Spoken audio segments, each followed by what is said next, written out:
अपन हाथ के चूड़ी ककरो देबाक चाही कि नहीं देबाक चाही, और पुरान चूड़ी कतऽ फेकबाक चाही, एहि तरह के से बहुत रास कमेंट आयल छलै हँ। तो देखियो हम वह चीज अहाँ सबके बतबै छी जे हम देखैत एलियै यऽ, कियाकि हमरा ई सौभाग्य अछि जे हम डिबिया युग से लऽ कऽ सोशल मीडिया अपन आँखि से देखैत एलियै यऽ संस्कार संस्कृति।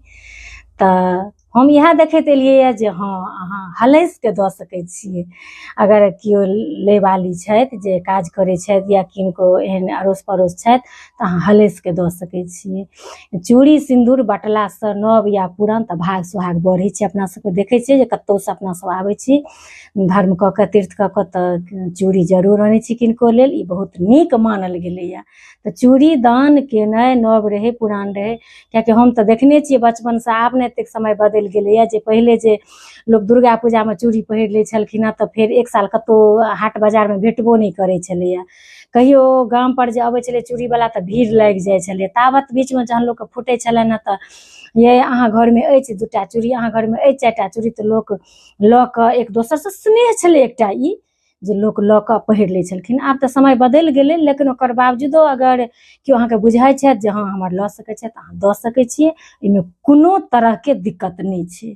ईसब एकटा नवका नवका भऽ गेलैए, सोशल मीडियाके ई नवका रूल रेगुलेशन सब आबि गेल हन, तऽ ताहि दुआरे और कतऽ फेकबाक चाही। तऽ देखियौ जखन से टूटल फूटल चूड़ी जे रहै एक जगह जमा कऽ ली, जमा कऽ कऽ जलोमे देनाइ खतरा भेलै, कियाकि जलोमे पैसै छथिन, पोखरिमे देबै तऽ मल्लाह पैसै छथिन या लोक जानवर किछो, तऽ अहाँ जलोमे नहि दियौ। जलके निकट जे महार रहैए ओहिठाम नीक साफ सुथरा कनि जतऽ मतलब जगह खराब नहि रहै नीक जगहमे, ओतऽ धरती माँ हर एक चीजके स्वीकार कऽ लै छथिन। अहाँ धरतीमे तऽ नहि, अहाँके बाड़िए झाड़िए कतहु बढ़िआँ एक कात कतहु कात यऽ तऽ अहाँ माटि गाड़िके ओहिमे सौंपि दियौ, तऽ अहाँ एना कऽ दियौ। शहरेमे रहै छी तऽ एक जगह कतहु जमा कऽ कऽ राखब, फेर कहियो गाम अयबे करै छी सालमे 6 महीनामे तऽ अपन नेने आयब कतहु एहि तरहके विसर्जन कऽ देबै।